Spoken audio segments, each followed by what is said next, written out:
If I was in year 5 or year 6 and wanted to get into a New South Wales selective high school, this is what I would do. Depending on the time I had left, I would look into either group tutoring or one-on-one tutoring to learn the concepts. If you're unaware, one-on-one tutoring is typically pricier per hour. However, you get much more focused attention. On the other hand, for group tutoring, you get more resources and they move at a much faster pace. So there's not as much time to answer all your questions. Let's say hypothetically, money was not an issue. I would generally opt for one-on-one tutoring and also purchase resources on top. I'm not the type of person who would comfortably ask questions in a group environment, and especially if I was younger, knowing my personality in year 5 and 6, I was a lot more reserved and shy.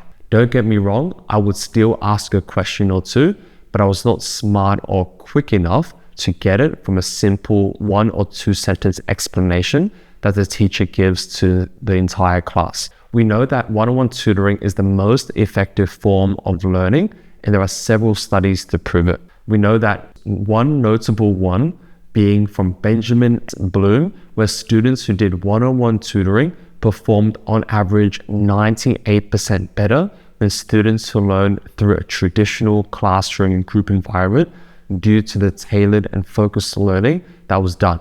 Although it did note that this is only the case when the tutor themselves were experienced in teaching and technically skilled.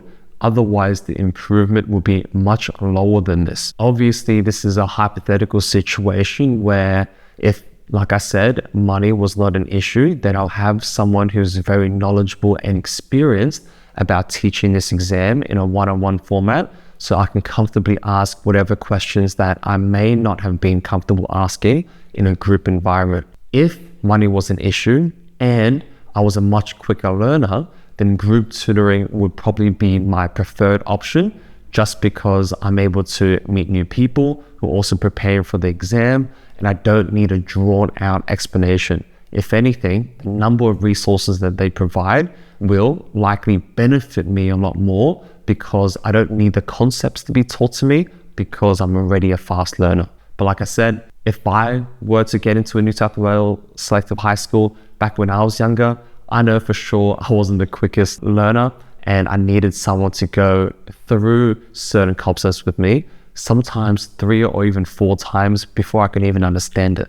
Given that the test is now online in 2025, the need for a group in-person environment may not be as important compared to before, so I might try out for an online class. However, if I feel that I don't have the attention span or patience to actually concentrate, it will be in-person one-on-one tutor, which I did back when I was in year 11 and year 12 when I attended Girraween High School preparing for the HSC. This made sense to me because back when I was doing the HSC and still in 2025, the HSC is still being done on paper.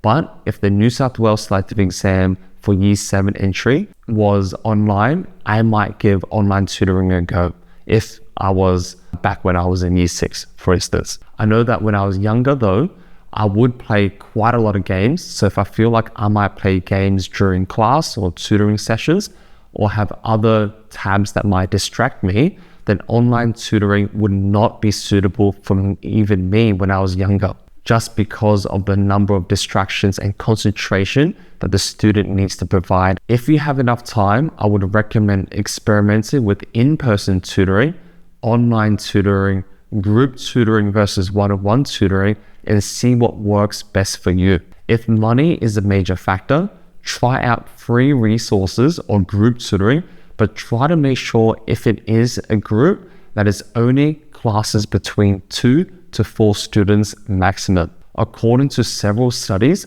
such as the one from the National Student Support Accelerator in 2023, group tutoring with more than 5 students in a class is a lot less personalized and much more difficult for students to learn if they're preparing for a specific exam. In terms of the material and resources available get better each and every year that there's more source material that exists. The selective material that came out with the New South Wales selective exam a few years ago was honestly pretty low quality.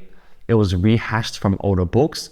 And as a rule of thumb, I would personally look at the newer books that come out that have been released, and ideally ones that focus on certain areas that you are particularly weaker in. Books that cover a wide variety of topics can be good for some students, but imagine if you're weak in one or two types of questions that appear in the exam, then there's not going to be enough practice questions in the actual book for you to potentially learn and get better from. I would say if you're weak in poetry, for instance, in the reading exam, then get one or two poetry books. So at least you can get a few hundred questions that you can practice with that are similar to the questions you are weaker in. We published a few of our books that focus on certain areas as well, specifically for the selective exam, for different sections of the reading exam, as well as thinking skills in the shop section of our website, if you wanted to check it out.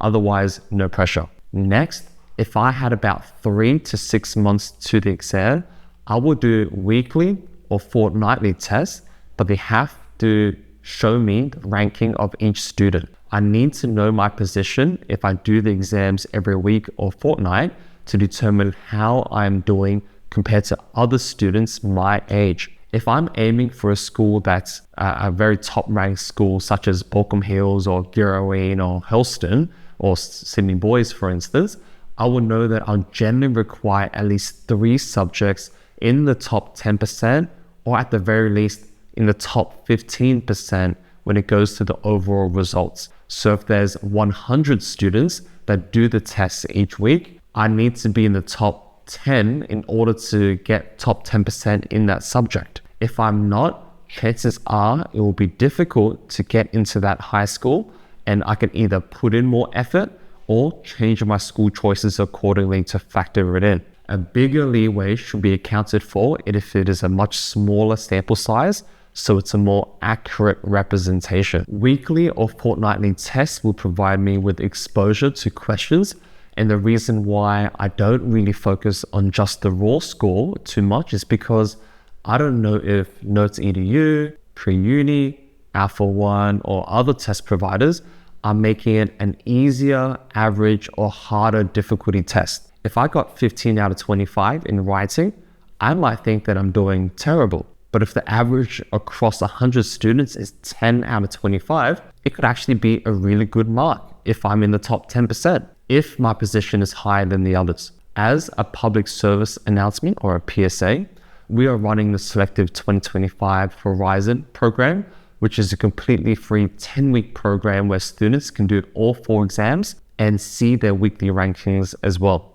We'll start this from the 7th of February 2025 to the 13th of April 2025, being the 10th and final day of the program. Again, it is completely free for students in Year 6 who are serious about preparing for the exam, so please only sign up if you can commit to the entire 10 weeks. Sign-ups will close at the end of the month, or unless we get too many students. Although besides this, there's also lots of other platforms you might want to practice with, but please do not be overly critical about a certain mark or be overly optimistic about a certain mark, because it's all about your placements. In the New South Wales Selective exam, if it's a very easy exam, then obviously the average of the exam would be higher, and vice versa. If it's a very difficult exam, then the average of the exam would be lower. So when you're doing these trial tests every week or month or whatever program that you end up signing up to, please make sure that you only really focus on the ranking themselves. The last task I would do if I really wanted to get into a selective high school and I was back in Year 6 was I would try to work hard over time. I would be consistent throughout and follow a study timetable. Life happens and a lot of unexpected situations occur. I might have the best of intentions, but if I'm tired from doing sport or what has happened at school, it is quite easy for me to just skip studying or just practicing one day. I am the type of person who really needs incremental improvement, and the environment needs to be supportive of the way that I learn. If my parents told me that I did not have to study and I could play games, it is very hard for me to improve with just doing tutoring alone, and chances are I wouldn't even study. I would finish my tutoring homework in 1 or 2 days back when I attended group tutoring, and then relax the other days. Some students can retain their knowledge easily and can grasp information quite quickly. However, I definitely wasn't that type of learner. Although I did manage to get into Penrith High School in Year 7 and eventually transferred into Gureen High School, if I learn something new every single week and do not practice it, then I am the type of person who will forget it the week after. This is me, and you may learn completely differently, so your approach and your style could change dramatically. But remember, this is a hypothetical situation if I could reverse back into time. It takes me time to learn concepts, especially for maths, as a part of my natural ability in order to make it a part of my natural knowledge and ability so that it's automatic when I can require it.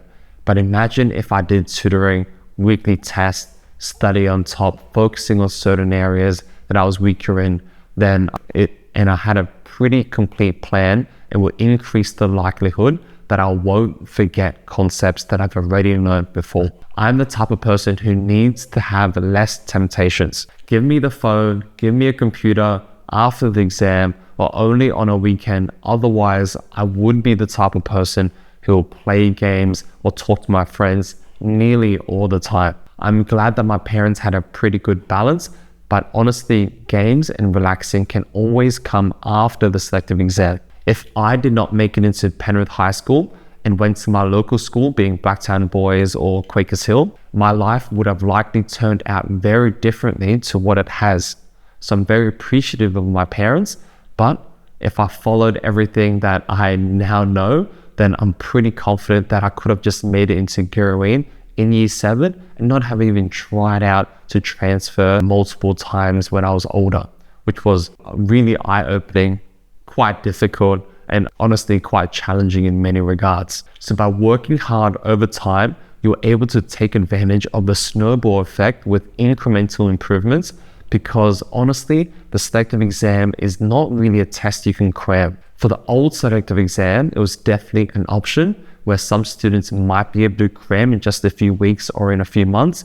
But for this new exam, there's just way too many variety of questions to really learn in just a month, even if you studied multiple hours every day. Look, you or someone else might actually be able to get into a great selective high school even without following what I am now recommending or anything else. But I could hazard a guess, this will be an outlier situation and not a common situation at all. I'm certainly not gifted or a very quick learner. It takes hard work over time for me to improve consistently. As the saying goes, hard work beats talent where talent doesn't work hard. Although ideally, the most successful students that get into the best selective high schools possess both talent and a very strong work ethic. So that's what I'll do. If I could reverse time and I pretend that I was back in Year 5 and Year 6 and I wanted to get into a New South Wales selective high school, if you agree with some of the points that I talked about, let me know down in the comments below. If you disagree or had any other suggestions, or if you did the exam in the past and you wanted to pass on some feedback or some advice to some of the students that are doing the exam now, put it down in the comments. Thank you guys so much, and I'll see you guys in the next video. Bye.